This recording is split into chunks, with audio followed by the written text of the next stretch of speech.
Shalom saudara, beberapa dari kita mungkin pernah merasa ada hambatan dalam pertumbuhan iman, sehingga kita sering mempertanyakan, apakah saya sudah mengalami pertumbuhan iman? Dalam edisi Voice of Pentecost kali ini, kita akan membahas tentang bertumbuh harus disengaja. Max Lucado pernah berkata, Tuhan tidak pernah berkata bahwa perjalanan hidup kita akan mudah, tapi Dia berjanji pada saat kita tiba, kita akan merasa bahwa semuanya jadi layak. Kata-kata di atas mengingatkan kita bahwa Tuhan tidak pernah berjanji perjalanan iman kita akan mudah, tapi Ia berjanji bahwa pada akhirnya semuanya akan sepadan dengan perjuangan dalam perjalanan hidup kita. Lalu, apa peran Tuhan dalam pertumbuhan kita? Roma 8 ayat 28-30 berkata, kita tahu sekarang bahwa Allah turut bekerja dalam segala sesuatu untuk mendatangkan kebaikan bagi mereka yang mengasihi Dia, yaitu bagi mereka yang terpanggil sesuai dengan rencana Allah. Sebab semua orang yang dipilihnya dari semula, mereka juga ditentukannya dari semula untuk menjadi serupa dengan gambaran anaknya, supaya Ia, anaknya itu menjadi yang sulung di antara banyak saudara, dan mereka yang ditentukannya dari semula, mereka itu juga dipanggilnya, dan mereka yang dipanggilnya, mereka itu juga dibenarkannya, dan mereka yang dibenarkannya, mereka itu juga dimuliakannya. Dari 3 ayat ini, kita bisa melihat ada 5 peran Allah dalam pertumbuhan iman kita. Yang pertama, Tuhan yang memilih. Kita adalah orang-orang pilihannya, kita harus meresponi Dia dengan datang padanya. Yang kedua, Tuhan yang menentukan. Dari tujuan, arah, sasaran yang dipercayakan kepada kita, yaitu untuk menjadi serupa dengan gambaran anaknya. Yang ketiga, Tuhan yang memanggil. Ia mengundang kita untuk mendekat. Dari perspektif lainnya, Ia memanggil nama kita, kita dikenal olehnya, dan bukan orang asing bagi Allah, Raja segala raja. Yang keempat, Tuhan yang membenarkan. Saat kita mendekati Tuhan, kita butuh dibenarkan. Justifikasi diberikan dalam iman akan korban salib Kristus. Keselamatan itu hasil pemberian dalam iman. Yang terakhir, Tuhan yang memuliakan. Tuhan menganugerahkan kemuliaan kepada siapa Ia berkenan. Bila perkenanan ada, maka kemuliaan diberikan. Di bagian inilah perjuangan kita menjadi penting. Dalam hidup ini, kita juga harus bekerja sama dengan Roh Kudus dalam pertumbuhan iman kita. Roh Kudus yang adalah roh kemuliaan diberikan kepada orang percaya, bukan hanya untuk memberikan kuasa menjadi saksi, tetapi Roh Kudus yang memampukan kita untuk mematikan perbuatan-perbuatan daging orang percaya. Selain mematikan perbuatan daging kita, Roh Kudus juga menyertai di dalam berjuang menanggung penderitaan sebagai orang Kristen. Apa saja sih perjuangan kita sebagai orang percaya? Yang pertama, berjuang melawan dosa. Contohnya, penipu yang tidak menipu lagi, pembohong yang berjuang untuk jujur. Yang kedua, berjuang melawan keinginan daging. Contohnya, tidak membeli barang sel yang tidak perlu, melawan godaan gengsi. Yang ketiga, berjuang melawan keinginan dunia. Contohnya, tidak menggunakan cara-cara dunia untuk mencapai tujuan, tidak harus kaya untuk sukses. Yang terakhir, berjuang karena menderita atas nama Tuhan. Contohnya, siap dijauhi oleh orang lain karena hidup dalam kebenaran. Siap menderita karena nama Kristus. Kita percaya dengan penyertaan dari Roh Kudus, kita mampu untuk berjuang menanggung penderitaan-penderitaan tersebut. Karena ketika kita memilih untuk menjadi Kristen, sudah otomatis kita juga akan memikul salib Kristus. C.S. Lewis pernah berkata, jika Anda menginginkan sebuah agama yang membuat Anda merasa nyaman, maka saya sangat tidak menganjurkan kekristenan. Oleh sebab itu, dengan berbagai perjuangan dan ketidaknyamanan yang kita hadapi sebagai orang percaya, pertumbuhan harus disengaja. Setiap perbuatan yang orang percaya lakukan bisa berujung pada 2 hal, yaitu bertumbuh menjadi serupa seperti Kristus, atau kebalikannya, semakin menjauh dari Kristus. Saya berdoa bahwa kita semua bersepakat dengan Roh Kudus untuk mau bersama-sama diubah menjadi serupa dengan gambarnya, dalam kemuliaan yang semakin besar. Memang memutuskan untuk berubah menjadi seperti Kristus tidak mudah, tapi Yesus memberikan janji bahwa Ia yang memulai pekerjaan yang baik di antara kamu akan meneruskannya sampai pada akhirnya, pada hari Kristus Yesus. Segala puji dan hormat hanya bagi Dia. Untuk penjelasan lebih lengkapnya dari tim teologi kami, silakan buka link yang ada di atas atau scan QR Code yang tersedia. Maranatha, Tuhan Yesus memberkati kita semua.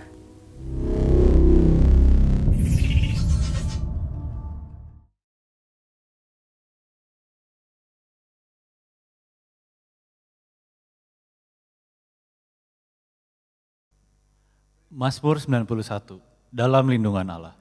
Orang yang duduk dalam lindungan yang maha tinggi dan bermalam dalam naungan yang maha kuasa akan berkata kepada Tuhan, tempat perlindunganku dan kubu pertahananku, Allahku yang kupercayai. Sungguh, dialah yang akan melepaskan engkau dari jerat penangkap burung, dari penyakit sampar yang busuk. Dengan kepaknya ia akan menudungi engkau, di bawah sayapnya engkau akan berlindung. Kesetiaannya ialah perisai dan pagar tembok. Engkau tak usah takut terhadap kedahsyatan malam, terhadap panah yang terbang di waktu siang, terhadap penyakit sampar yang berjalan di dalam gelap, terhadap penyakit menular yang mengamuk di waktu petang. Walau 1.000 orang rebah di sisimu dan 10.000 di sebelah kananmu, tetapi itu tidak akan menimpamu.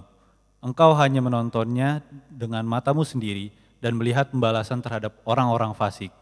Sebab Tuhan ialah tempat perlindunganmu yang maha tinggi telah kau buat tempat perteduhanmu. Malapetaka tidak akan menimpa kamu, dan tulah tidak akan mendekat kepada kemahmu. Sebab malaikat-malaikatnya akan diperintahkannya kepadamu untuk menjaga engkau di segala jalanmu. Mereka akan menatang engkau di atas tangannya, supaya kakimu jangan terantuk kepada batu. Singa dan ular tedung akan kau langkahi, engkau akan menginjak anak singa dan ular naga. Sungguh hatinya melekat kepadaku, maka aku akan meluputkannya, aku akan membentenginya, sebab ia mengenal namaku. Bila ia berseru kepadaku, aku akan menjawab. Aku akan menyertai dia dalam kesesakan. Aku akan meluputkannya dan memuliakannya. Dengan panjang umur akan kukenyangkan dia, dan akan kuperlihatkan kepadanya keselamatan daripadaku. Amin. Apa yang dimaksud dengan Pentakosta ketiga? 1. Pentakosta ketiga adalah pencurahan Roh Kudus yang dahsyat di zaman ini, melebihi yang terjadi di Azusa Street. Kedua, Pentakosta ketiga akan mengakibatkan penuaian jiwa yang terbesar dan yang terakhir sebelum Tuhan Yesus datang kembali. Ketiga, Pentakosta ketiga akan membangkitkan generasi Yeremia, yaitu anak-anak muda yang dipenuhi Roh Kudus, cinta mati-matian kepada Tuhan Yesus, tidak kompromi terhadap dosa, dan akan bergerak untuk memenangkan jiwa. Keempat, Pentakosta ketiga lahir di Indonesia dan bergerak ke bangsa-bangsa. Gerakan ini dari timur ke barat dan akan kembali ke Yerusalem. Kelima, Pentakosta ketiga akan memberikan kuasa untuk menyelesaikan amanat agung, dan setelah itu Tuhan Yesus datang kembali.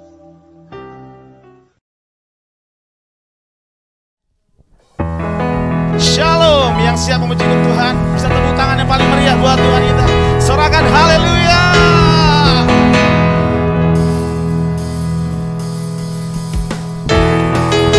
Karena kami percaya Tuhan, dengan-Mu kami gak perlu takut dan ragu Tuhan. Terima kasih ya Tuhan. Mari sama-sama katakan saudara. Tak pernah ragu akan kesetiaan. Kau pegang hidup kami ya Tuhan Yesus. Sepenuh jiwamu ku yakin dan percaya. Kau yang tuntun kami, tuntunlah kami. Yesus kau Raja, Yesus kaulah Raja dalam hidup, berkuasa berjaya untuk selamanya. Hanya Kau Tuhan, sumber kekuatan.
sumber kekuatan kami ya Tuhan. Kuasa-Mu tercurah bagiku senantiasa.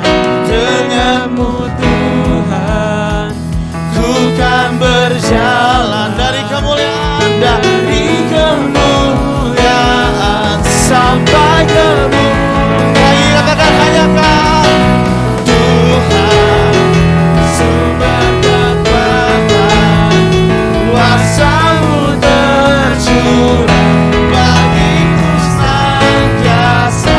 Denganmu Tuhan, ku kan berjalan dari kemuliaan sampai kemuliaan selamanya.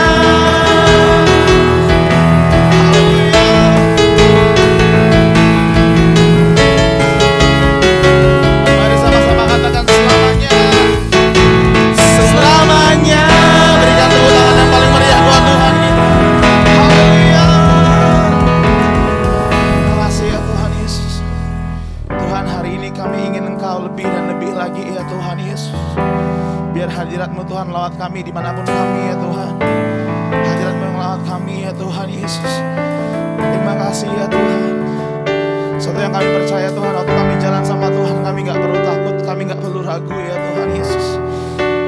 Karena kami punya Allah yang ajaib, Allah yang besar Tuhan, yang begitu mengasihi kami ya Tuhan Yesus. Tiada yang seperti Engkau, begitu mengasihiku. Kau Tuhan, Kau Tuhan, sanggup menjawab semua seru doaku. Tiada yang seperti Engkau, begitu mengasihi kami ya Tuhan. Begitu mengasihi. Kau Tuhan, sanggup melawan seluruh kehidupan. Sambil angkat tangan kita, angkat hati kita, katakan aku percaya Tuhan ku ajaib. Kau turun tangan memulihkanku. Aku percaya, kami percaya ya Tuhan. Kau turun tangan memberkatiku. Yesus, Yesus, tiada yang Seperti Engkau, begitu mengasihi. Kau Tuhan yang sayang sama kami. Tuhan sanggup menjawab semua seru doaku.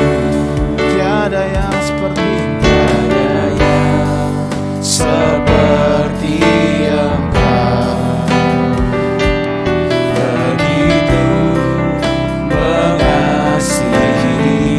Yes Lord, kami percaya Tuhan. Kau Tuhan sanggup melawan seluruh kehidupan. Mari nyatakan di hadapan Tuhan, katakan aku percaya Tuhan ku ajaib. Kau turun tangan memulihkanku. Aku percaya Tuhan ku dahsyat. Yes Lord, Kau turun tangan memberkati. Katakan aku percaya Tuhan ku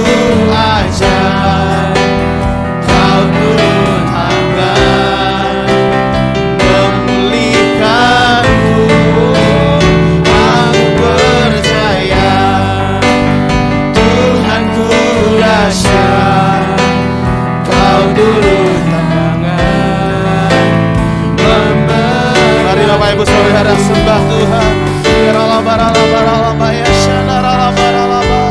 Kami percaya kami punya Tuhan yang besar ya Tuhan. Kami punya Tuhan yang ajaib ya Tuhan Yesus. Mari sembah Tuhan.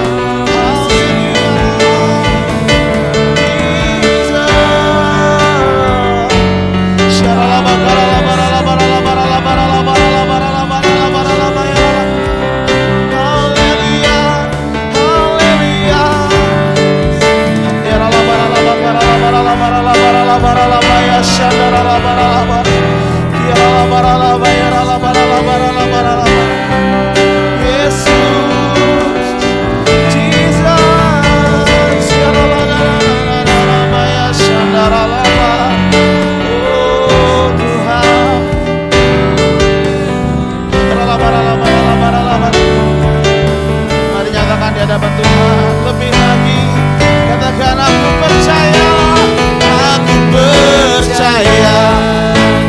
Tuhanku ajaib, Kau turun tangan memulihkanku. Aku percaya Tuhanku dahsyat, Kau turun tangan lagi, katakan aku percaya Tuhanku ajaib, Kau turun tangan memulihkanku. Aku percaya Tuhanku dahsyat, Kau turun tangan Kau turun tangan, katakan memulihkanku. Kau turun tangan memberkatiku ya Tuhan.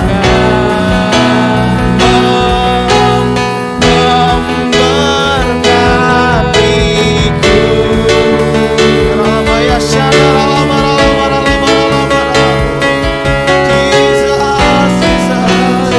Sembah Tuhan Bapak Ibu Saudara.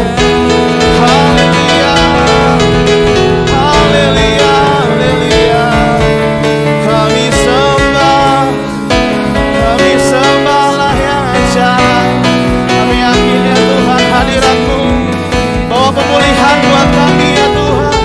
Hadirat membawa berkat buat kami ya Tuhan Yesus. Ya lama ya syadara lama.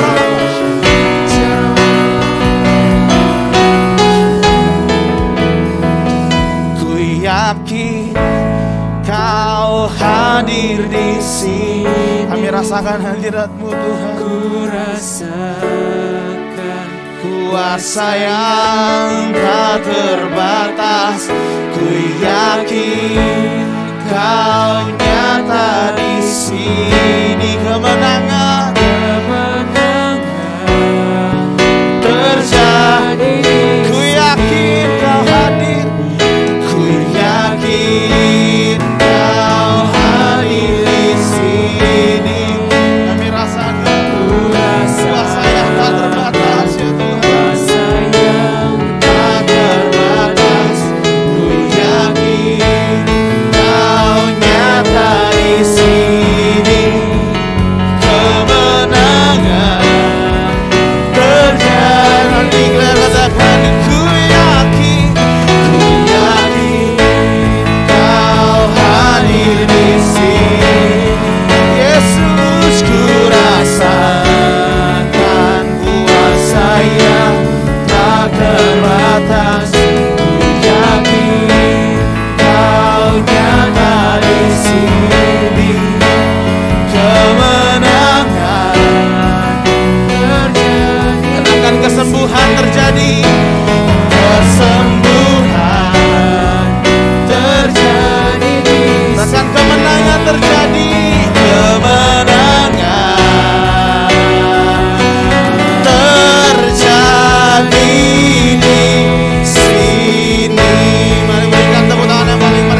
Shalom Bapak Ibu Saudara yang Tuhan Yesus kasihi. Jemaat GBI House of Happiness Pertukangan. Apa kabar semuanya? Saya percaya semua baik-baik, semua dalam keadaan luar biasa. Amin. Karena kita punya Tuhan Yesus yang luar biasa. Dan pastinya semua juga hidup dalam sukacita Tuhan. Amin. Jemaat House of Happiness hidup dalam sukacita Tuhan, bukan karena namanya House of Happiness, tetapi karena memang firman Tuhan katakan, bersukacitalah senantiasa. Dan ini adalah memang perintah, bukan himbauan. Bapak Ibu Saudara, saya mau berterima kasih pertama-tama atas kesempatan yang diberikan oleh Gembala Pak Agus, Ibu Ambar, untuk saya masih boleh melayani di ibadah minggu di tempat ini. Saya rindu untuk menyampaikan kebenaran firman Tuhan yang hari-hari ini begitu kuat saya dapat dari Tuhan, yang Tuhan taruh dalam hati saya dan menjadi rema dalam hidup saya. Dan juga saya juga akan memberikan sedikit kesaksian saya bagaimana menghadapi masa-masa di pandemi COVID-19 yang kita tahu sampai saat ini juga masih ada. Sudah 2 tahun lebih masa pandemi COVID-19, 2 tahun 7 bulan. Puji Tuhan memang sudah mulai mereda, tapi kehidupan belum normal sampai normal kembali. Dan saya percaya begitu banyak orang yang terkena dampak dari COVID-19, termasuk kita orang-orang percaya, gerejanya tidak luput mengalami dampak yang cukup besar, cukup berat dalam kehidupan kita, dalam setiap aspek kehidupan kita, dalam keluarga, dalam pelayanan ibadah, dalam pekerjaan, rumah tangga. Dan kita tahu memang COVID-19, virus COVID-19 tidak hanya dampaknya masa pandemi ini terhadap tubuh jasmani, tetapi juga berdampak kepada jiwa dan roh kita. Kalau kena pada tubuh, maka kita akan mengalami sakit, kita akan mengalami penderitaan, dan banyak sekali yang sampai meninggal. Yang penyakit yang membawa maut, yang membawa kematian. Oleh sebab itu, banyak juga yang jiwanya sakit karena ketakutan akan penyakit yang membawa kematian, trauma. Ada keluarga-keluarga yang pernah kena, bahkan sampai dipanggil Tuhan, begitu terguncang sehingga jiwanya menjadi sakit. Banyak juga kita dengar berita-berita sampai banyak ada yang mau bunuh diri, ya, bahkan ada yang bunuh diri.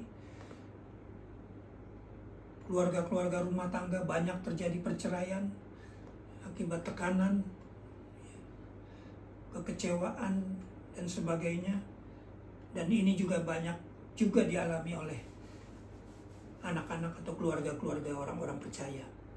Dan yang ketiga, dampaknya juga kepada roh manusia, roh kita. Roh berbicara mengenai hubungan roh, kita pakai untuk kita berhubungan dengan Tuhan. Jadi roh yang sakit berarti hubungan kita dengan Tuhan juga mengalami sakit. Dan ini sangat berbahaya. Kenapa? Karena kalau terus-menerus terjadi, berakibat kepada iman kita, iman percaya kita yang bisa jatuh, bisa bukan saja merosot, tapi lama-lama bisa ambruk. Ya, iman kita gugur, kita meninggalkan iman percaya kita kepada Tuhan, dan akhirnya sampai-sampai kita bisa hilang keselamatan yang sudah kita terima, yang sudah diberikan Tuhan. Di dalam Alkitab kita juga sering mendengar, kita tahu ada istilah-istilah kasih yang menjadi dingin, atau istilah suam-suam kuku, ya, meninggalkan kasih yang mula-mula. Nah, semuanya itu terjadi akibat hubungan kita dengan Tuhan yang sedang sakit, akibat roh kita yang sedang sakit. Padahal kita tahu, ya, saya percaya saudara-saudara juga tahu bahwa pentingnya, ya, roh mempunyai peranan yang penting, sangat penting, yang harus menjadi prioritas, ya, di dalam kehidupan orang-orang percaya, khususnya kita yang hari-hari ini hidup di akhir zaman ini. Kalau roh kita sakit, kita harus membangun kembali, harus menata kembali, membangun kembali hubungan kita dengan Tuhan. Karena intinya manusia kita adalah manusia roh. Kalau manusia roh kita mati, maka semuanya mati, ya, tubuh jiwa kita. Tapi kalau roh kita hidup, roh kita punya hubungan yang baik, intim dengan Tuhan, tentu juga berdampak kepada jiwa dan tubuh kita. Jadi melalui COVID-19 kita percaya terjadi, diizinkan Tuhan, tetapi sebetulnya ini adalah kesempatan yang diberikan kepada kita. Kita bisa memakai kesempatan ini di tengah-tengah tekanan, tengah-tengah masalah, beban kita yang berat, ya, di dalam keadaan yang sepertinya tidak ada jalan keluar, sepertinya sudah berputus asa, sudah kecewa berat, ya. Sebetulnya ini adalah kesempatan untuk kita kembali berbalik kepada Tuhan pencipta kita, Tuhan yang mengasihi kita, Tuhan yang berkorban bagi kita, yang menyelamatkan kita dan memberikan kita kehidupan yang kekal. Sekali lagi, melalui COVID atau melalui beban, masalah yang hari ini kita hadapi, yang kita rasakan, kesempatan kita untuk kembali berbalik, mengasihi Tuhan dengan sungguh-sungguh. Kita menomorsatukan Tuhan, ya, di dalam kehidupan kita. Kita tahu prioritas-prioritas di dalam hidup orang percaya.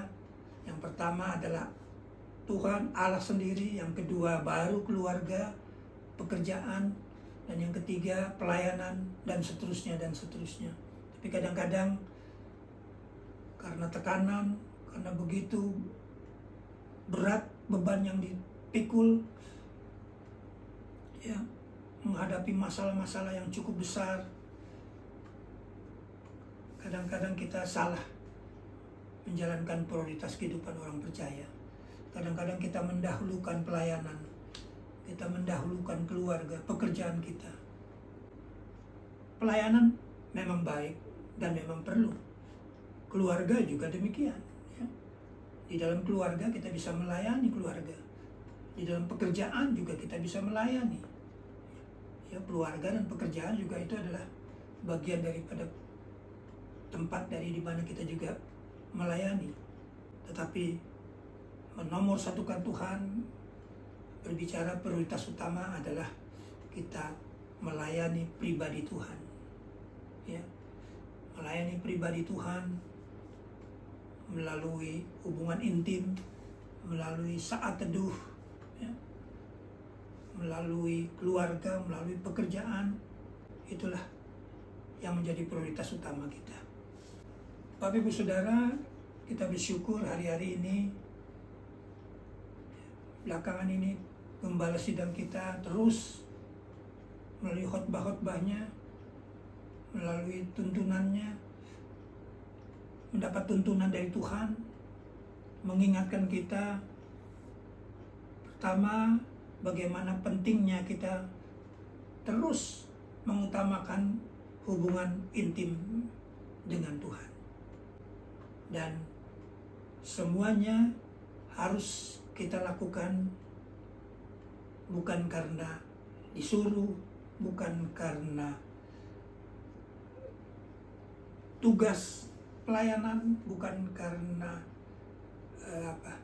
tradisi, ya, tapi semuanya atau kebiasaan, tugas semata-mata, tapi diingatkan untuk kita melakukan hubungan bergaul dengan Tuhan, intim dengan Tuhan, melalui ibadah, melalui saat teduh, ya. Kita lakukannya itu dengan sungguh-sungguh, dan terus kita mencari wajahnya, kita terus berupaya di dalam hubungan kita dengan Tuhan, kita bisa merasakan hadirat Tuhan. Nah, di dalam hadirat Tuhan, kita tahu kita bisa merasakan banyak hal yang kita terima dari Tuhan. Ada 3 hal yang mungkin lebih Bapak Ibu Saudara yang punya pengalaman bagaimana merasakan Tuhan melawat kita, kita merasakan hadirat Tuhan di dalam saat teduh kita, di dalam ibadah kita, di dalam dikul, ya, di mana saja kita sedang memuji, menyembah Tuhan, sedang berdoa, maka pada saat kita dilawat Tuhan, kita menerima, merasakan hadiratnya, ya, merasakan hadirat Tuhan tidak hanya harus merasa ada sesuatu yang terjadi atas tubuh kita, tapi yang paling penting, begitu kita mengalami hadirat Tuhan, maka di dalam hati kita sungguh-sungguh kita merasakan ada kelegaan, ada damai sejahtera, ya, bahkan kita merasakan ada kekuatan yang baru yang kita terima dari Tuhan. Itu salah satu tanda. Juga di dalam hadirat Tuhan kita menerima pemulihan dari Tuhan.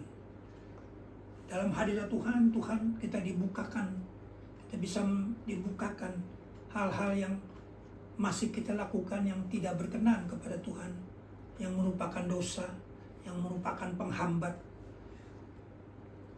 hubungan kita dengan Tuhan, menjadi penghambat atas janji-janji Tuhan atas hidup kita, sehingga kita bertobat, kita mengaku dosa-dosa kita. Di dalam hadirat Tuhan juga kita dituntun, kita mendapat firman Tuhan yang bukan sekedar logos, tapi firman Tuhan merupakan pewahyuan yang menjadi rema dalam hidup kita, ya. Dan kita rasakan betul-betul berdampak dalam hati kita. Kita terima, kita percaya, itu kita akan terima. Dan kita juga mau melakukan firman Tuhan, apa yang menjadi kehendak atau perintah Tuhan. Untuk itu saya percaya kita harus katakan bahwa hadirat Tuhan juga merupakan kunci utama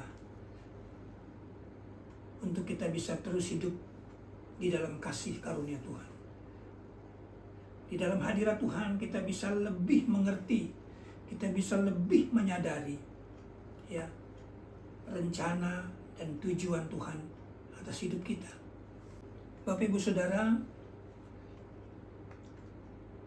di awal tahun 2021,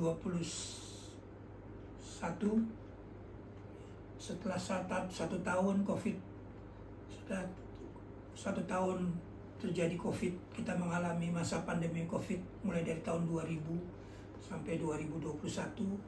Di pertengahan tahun 2021 saya mengalami musibah, ya, di mana istri saya mengalami stroke, penyakit stroke, diserang stroke, dan itu terjadi 3 kali. 3 kali keluar masuk rumah sakit dengan kondisi istri saya yang mengidap komorbid, ya, ada sakit autoimun sehingga tidak bisa divaksin, dan itulah juga yang membuat ketakutan, ya, kebingungan di dalam perawatan, pengobatan, ya, selain tentunya dengan penyakit itu sendiri. Saya juga harus terus mendampingi, ya, harus, karena memang tidak bisa menerima orang luar untuk bisa mendampingi karena takut akan virus COVID-19. Keluar dari rumah sakit, terakhir di rumah dalam kondisi lemah, terbaring, ya, tidak berdaya, harus dilayani 24 jam. Dan itu juga yang membuat tekanan, ya, dalam hidup saya, karena memang belum pernah mengalami.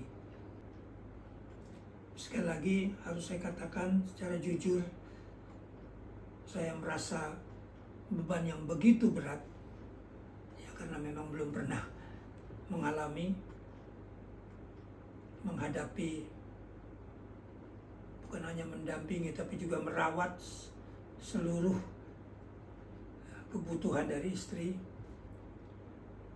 dengan kondisi fisik yang juga tidak mudah lagi. Tapi ya, puji Tuhan, saya percaya semua bisa saya jalani, bisa saya lewati, saya hadapi, artinya dengan dukungan begitu banyak saudara-saudara, dukungan doa dari begitu banyak saudara-saudara, khususnya saudara-saudara di KUL, rekan-rekan pengerja, hamba-hamba Tuhan, dan juga gembala kami di House of Shalom.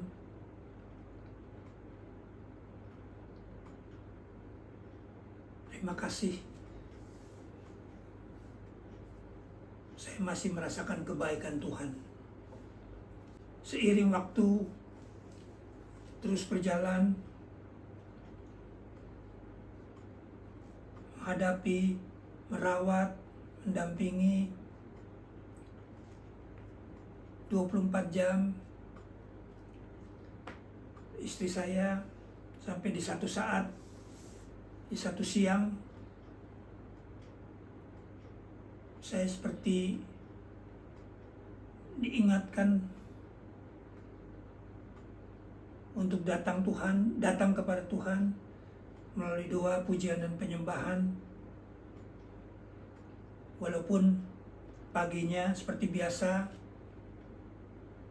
sudah melakukan, sudah mendengar firman Tuhan, sudah memuji, menyembah Tuhan, tapi entah siang itu seperti ada sesuatu di hati yang meminta saya untuk datang memuji, menyembah Tuhan. Saya paksakan, agak sulit dengan kondisinya pada saat itu. Akhirnya saya diingatkan kembali bahwa kalau mau menerima janji-janji Tuhan, ada yang bagiannya Tuhan, ada juga yang harus menjadi bagiannya kita. Saya paksakan diri saya untuk fokus kepada Tuhan pada saat itu. di dalam menaikkan pujian penyembahan. Saya buka media online, saya mengikuti salah satu acara praise and worship, praise and worship. Saya paksakan untuk tidak fokus kepada masalah yang sedang saya hadapi. Dan baru 1-2 lagu saya naikkan, baru 1-2 lagu pujian, saya sudah merasakan lawatan Tuhan, jamahan Tuhan. Saya merasakan ada damai sejahtera, ya, ada kelegaan, ada kekuatan baru dalam hati dan hidup saya. Dan di saat itu juga saya dituntun untuk ayo sungguh-sungguh kembali percaya, sungguh-sungguh datang kepada Tuhan dengan kerinduan.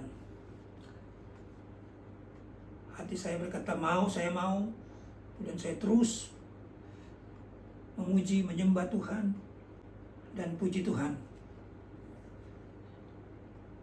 Pada saat saya dituntun kembali kepada firman Tuhan, kepada ketetapan-ketetapan Tuhan, ya, yang harus saya akui secara jujur, belakangan ini banyak firman Tuhan hanya menjadi slogan, sering diucapkan, sering dibaca, tapi hanya menjadi slogan saja. Saya merasakan hadirat Tuhan di balik itu, di balik semua penderitaan dan penindasan yang saya alami akhir-akhir ini. Saya bisa melihat Tuhan membukakan, Tuhan menyediakan yang baik bagi kita. Dengan mata rohani, dengan mata jasmani saya hanya melihat kegelapan, tapi pada saat itu mata hati saya bisa melihat, ya, dengan iman, mata hati saya bisa melihat terang yang Tuhan sediakan di hadapan saya. Oh, puji Tuhan. Tuhan katakan hidup saya harus berbalik penuh kepada Tuhan. Ya, di dalam lebih lagi, di dalam mengasihi Tuhan, di dalam berserah, berharap dan mengandalkan Tuhan. Tentu dengan sungguh-sungguh. Dan saya bisa melihat bahwa yang paling penting, janji-janji Tuhan bukan sekedar hidup dalam berkat-berkat Tuhan, bukan sekedar kesembuhan dari sakit penyakit, tapi Tuhan memperlihatkan keselamatan,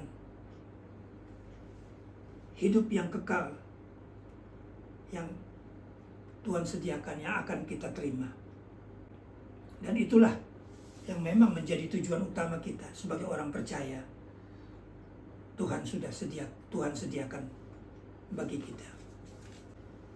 Kemudian berikutnya, di hari-hari berikutnya, saya dituntun mendapatkan beberapa firman Tuhan yang terus menguatkan saya, yang membuat hati saya lebih bisa menerima, ya, kondisi tekanan, kondisi yang berat, ya, yang seperti ditindas itu, ya. Hati saya tidak lagi galau, tidak lagi ada rasa mau berontak atau kekecewaan, ya, tetapi ada damai sejahtera. Dan firman Tuhan yang diberikan kemudian, Ibrani 10 ayat 12b, di situ dikatakan, tetapi Dia, Tuhan, menghajar kita untuk kebaikan kita, supaya kita beroleh bagian dalam kekudusan-Nya. Saya bersyukur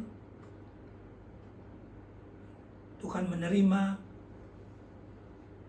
pengakuan dosa, menerima pertobatan, dan Tuhan mau bawa kita hidup memperoleh bagian dalam kekudusannya di balik semua yang kita alami.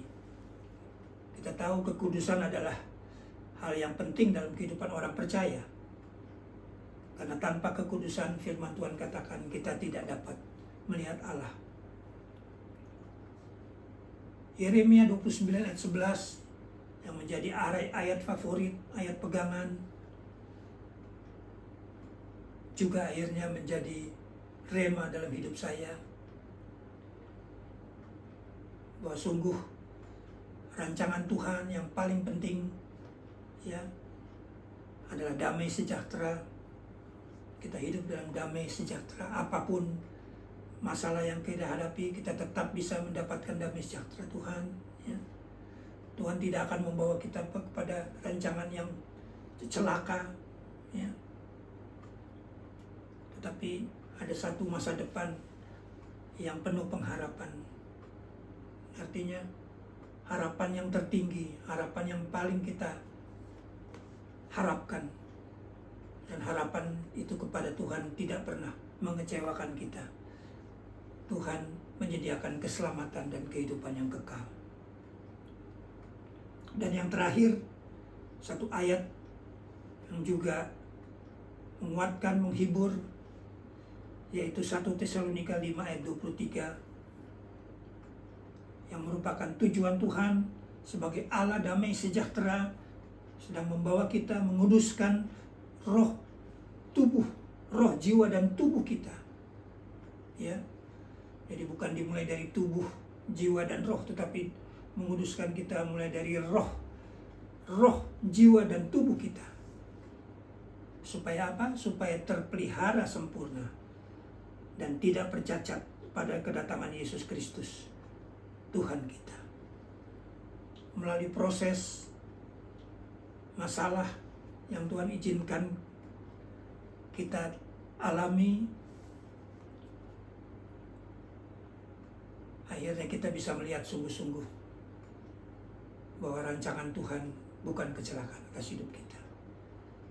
Kita percaya Tuhan mau supaya kita lebih hidup benar dan kudus di hadapan Tuhan, yang pada akhirnya membawa tubuh, roh, jiwa, dan tubuh kita kudus dan tidak bercacat,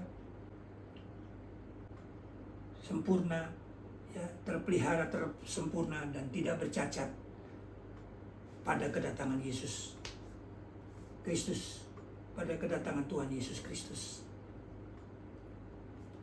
Amin. Kiranya sharing firman Tuhan, kesaksian yang saya sampaikan sungguh boleh memberkati kita semua, membawa kita menjadi murid-murid Tuhan yang sungguh-sungguh mengasihi Tuhan, yang sungguh-sungguh selalu mencari wajah atau hadirat Tuhan di dalam setiap ibadah, saat teduh, di saat kita berhubungan dengan bergaul dengan Tuhan. Amin. Tuhan Yesus memberkati kita semua. Mari kita bersatu dalam doa. Kurala basikara bara bara bara bara bara bara bara bara bara bara bara bara bara. Kurala bara bara bara bara bara bara bara bara bara bara. Bapa di surga, Bapa yang kami sembah di dalam nama Tuhan Yesus yang telah menjadi juru selamat kami. Tuhan, pada siang hari ini kami bersyukur kepadamu atas ibadah kami yang sudah selesai pada siang hari ini, Bapa. Sungguh Engkau begitu baik memelihara hidup kami hingga pada saat ini. Tuhan, kami berdoa buat hamba-Mu yang sudah menyampaikan firman-Mu. Biar Tuhan firman yang sudah ditabur pada pagi siang hari ini boleh tumbuh di tanah yang subur. Boleh kami pakai Bapa agar kami boleh mengenal Engkau lebih lagi di dalam hidup kami. Terima kasih Tuhan, berkati hamba-Mu yang telah menyampaikan firman-Mu. Engkau urapi dia lebih lagi, Engkau pakai lebih luar biasa lagi Bapa. Urapi dia, berkati keluarganya, istri, anak-anaknya kami serahkan ke dalam tangan-Mu. Terima kasih Tuhan, terima kasih. Kami berdoa Bapa buat gembala sidang kami, Pak Niko dan keluarga besarnya. Biar Tuhan penyertaan dan perlindungan-Mu sempurna bagi gembala kami. Bapa, kami percaya Engkau luar biasa memakai dia untuk menyelesaikan amanat agungmu.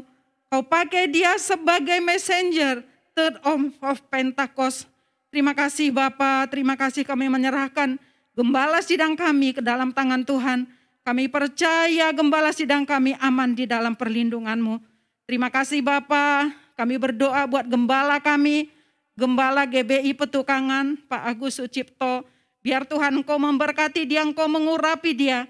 Dalam setiap aktivitas di dalam pelayanannya kami percaya Tuhan, urapan-Mu itu senantiasa luar biasa bagi gembala kami. Walaupun usianya sudah banyak, kami percaya Engkau tetap memakai dia. Engkau membawa dia terbang tinggi bagai Raja Wali. Terima kasih Bapa, berkati Mami Ambar, berkati anak cucu mantunya, semuanya kami serahkan ke dalam tangan Tuhan. Kami percaya Tuhan, perlindungan-Mu sempurna bagi keluarga gembala kami. Terima kasih Bapa, kami berdoa buat negara kami Republik Indonesia.